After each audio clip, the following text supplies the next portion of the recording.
kampus B itu sekitar jam 7 pagi. Tapi waktu sampai orang-orangnya tuh tiba-tiba ada mobil pick up hitam dan terus juga bapak sama mas-mas itu yang itu banyak, dan aku kaget gara-gara sama-sama dari masnya itu manggil aku sama temanku gitu.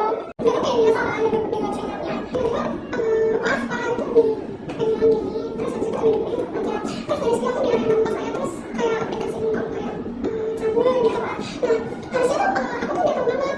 Nah habis itu aku tuh lihat banget perjalanan keluar itu jalannya aku nanti dia kayak nyasar-nyasarin gitu, mungkin dia bisa dapet nomor aku dan aku ditaruh kayak dekat semua. Aku tuh udah ngobrol tapi tetep ada nomor. Terus tuh perjalanan satu ya aku nggak bisa kayak aku sih banyak orang yang bilang kalau dapat pelecehan tuh kayak udah belum bisa. Ruang publik kita tidak pernah aman. Pelecehan seksual verbal kerap kali terjadi, terbiasa dinormalisasi. Bukan masalahnya yang tidak penting, namun kita tidak juga sadar bahwa kasus ini sudah cukup genting. Terdapat 2.681 kasus pelecehan seksual di lingkungan perguruan tinggi di tahun 2024. Kekerasan dan pelecehan seksual bukan masalah biasa, namun sudah terjadi di mana-mana. Perguruan tinggi menjadi tempat paling banyak terjadi kasus kekerasan seksual. Bahkan seorang dosen diberhentikan karena terlibat melakukan tindakan kekerasan seksual. Kasus lain, pelecehan yang terjadi di Universitas Gunadarma dan masih banyak terjadi di universitas-universitas lain. Berbagai macam bentuk siulan, godaan, komentar berkonotasi seksual disentuh, bahkan diperlihatkan alat vital, serta banyak hal lainnya yang menjadi momok paling buruk dalam ajang ruang publik kita.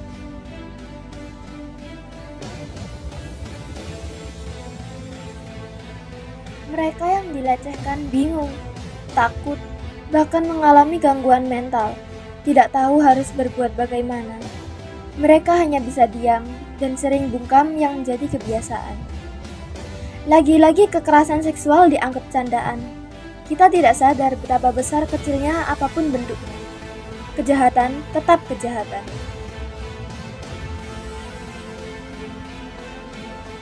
Angka demi angka sudah terhitung jelas, namun respon kita bias.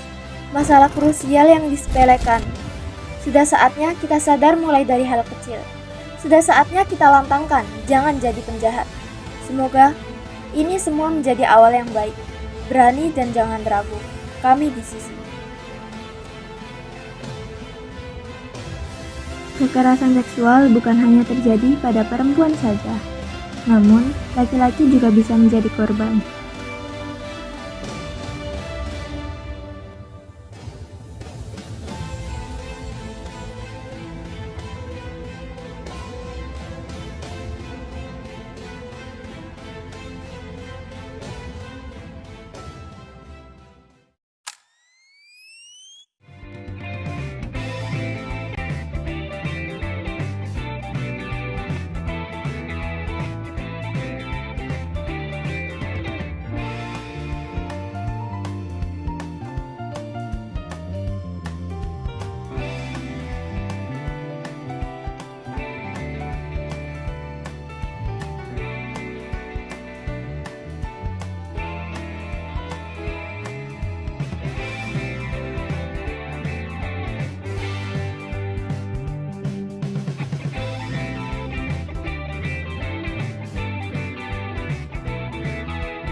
Jadi lanjut dengan pelaksanaan proses untuk mengetahui seberapa paham kalian mengenai kekerasan seksual kampanye yang sudah kita adakan tadi.